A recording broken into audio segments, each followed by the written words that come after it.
Good morning. So, all over the news is North Korea yet again testing another missile delivery system. Japan had to tell some of their citizens to evacuate. So, a recent article even stated that that North Korea displayed, I forget the exact number, but a certain number of their Hwasong 17 intercontinental ballistic missiles, and it'd be enough to overwhelm our ground-based mid-course interceptor sites. We have two sites, one in Alaska, one in California, with 44 interceptor missiles.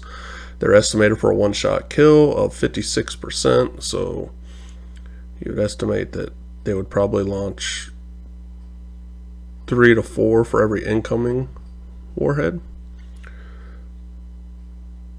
I know they said that with 3 interceptor missiles fired, it's a 97% kill based on testing. So it's not going to be hard to overwhelm the system.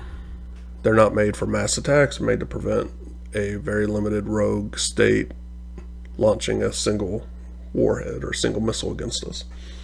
So let's play out that these ICBMs are accurate. They press the button, they're going to go where they want them to go by and large, and that their capabilities are such that yes, they've tested nuclear bombs and nuclear warheads, but they haven't, for obvious reasons, they haven't tested an actual warhead on a missile delivery system. So let's just say in this it works. So let's see some explosions. Let's say they target some major cities, and I'm going to start. Let's go Los Angeles. And let's say they're trying to be strategic for not just maximum casualties, but maximum impact. So we're going to target the port of Los Angeles, which is a major port for incoming stuff. We'll do a single detonation. So let's go. 250 kiloton warhead. We're going to do 1 airburst, 500 meters. We're going to do a surface burst.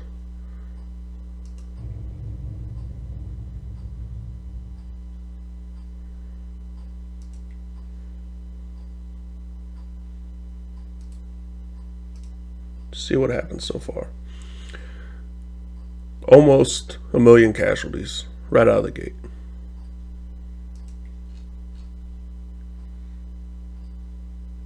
Fallout, wind pattern, gonna go straight up through there, through population centers. So let's go with New York.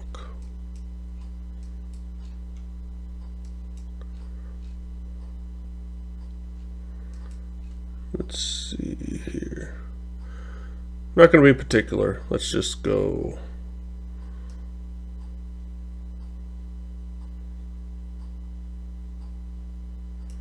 to a higher burst.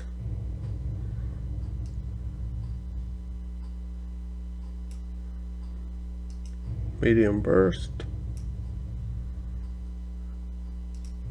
And a ground burst.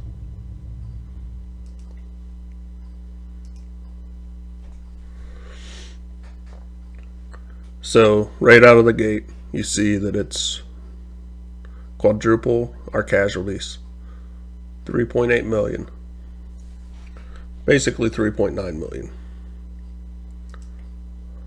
Fallout, significant. Fires, significant.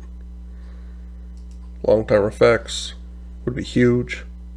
You see the casualty rates right there. Let's go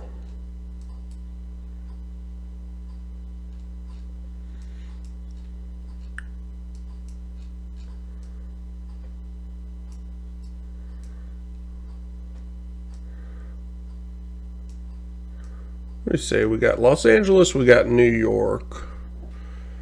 What do we think? It's a tough decision. Let's go. You know what? Let's go with Dallas. Why? I don't know.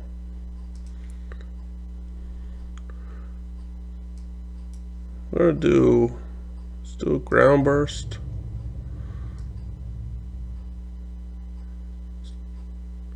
This one's going to explode a little prematurely.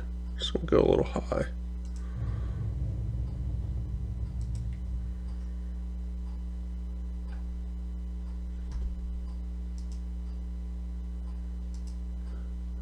Should be 5, 6, 7. 7 explosions. So we've added to that roughly another 500,000 casualties there.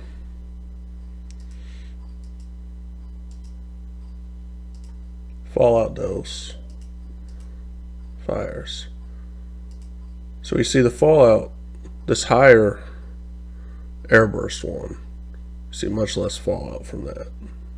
Almost insignificant.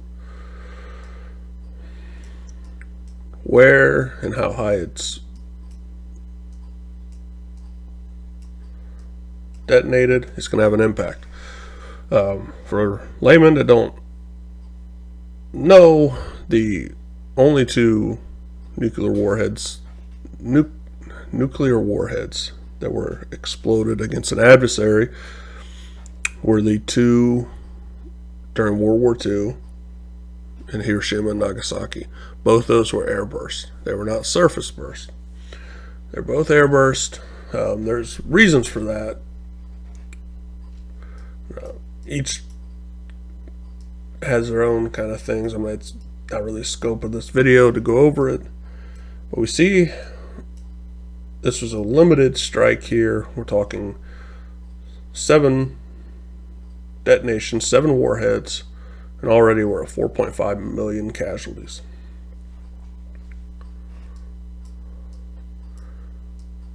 So now I'm going to get a little personal. So I'm originally from Columbus, Ohio. So I'm going to add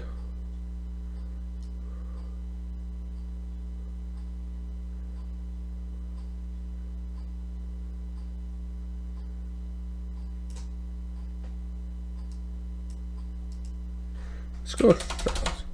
So I'm going to do something a little different here. I'm going to do 2 airbursts. One over downtown and one near Rickenbacker.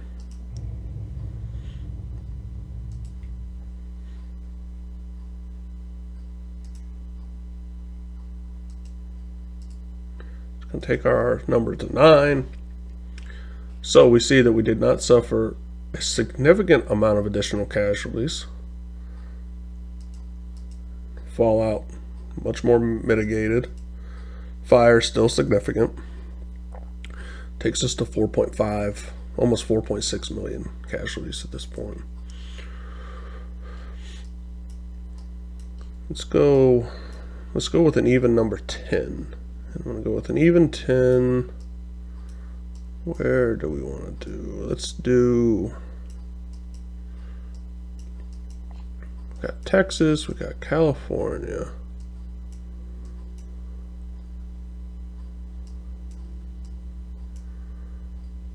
Tell you what, I don't want to leave Chicago out of the mix. Let's do Chicago. Got a brother-in-law there. He'd be well safe. He's up here, north of Chicago. Let's just go with, we're going to go with 10, so it's single detonation. So we're going to change this around. We're going to do this as a surface. Let's just hit right there. These are 250 kiloton warheads.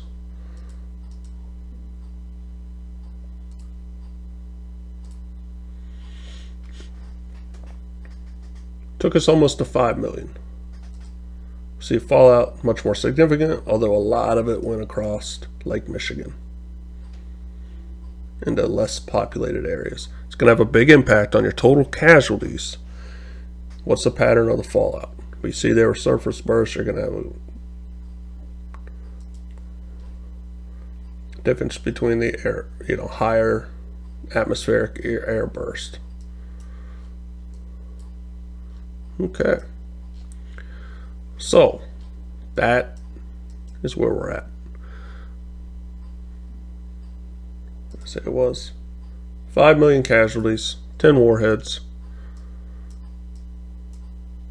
Taking out these locations, you're going to have significant more long-term casualties. So, wouldn't be a good day, not for the United States. Of course, people are going to be like, well, we could do this and we could do that back. Well, absolutely we could. And we would make life, obviously, our ability to counter-strike against the North Koreans would be overwhelmingly disproportionate.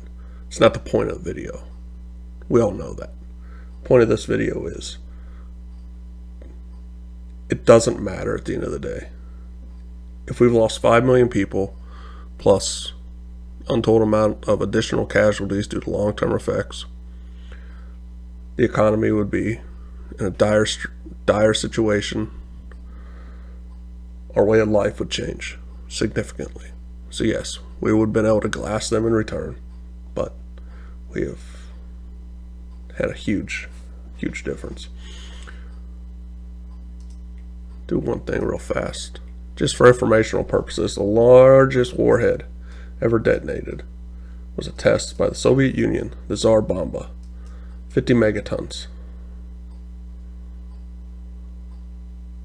Let's just see if we did the same thing. Let's go over Los Angeles. What would it look like? Just to do that. Tsar Bomba. Could have went up to 100 megatons, but we'll do what they actually detonated. You can see right there, this is going to be ugly. Let's do 500. It's going to increase the amount, distance.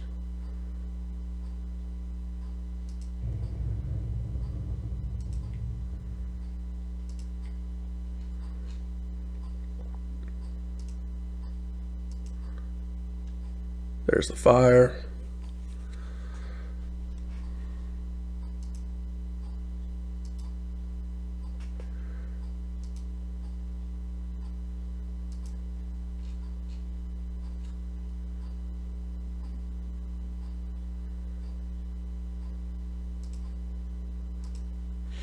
So I've wiped out the other casualties. This is just going to be the casualties due to the Tsar Bomba. 5.7 million. So, huge, significant difference.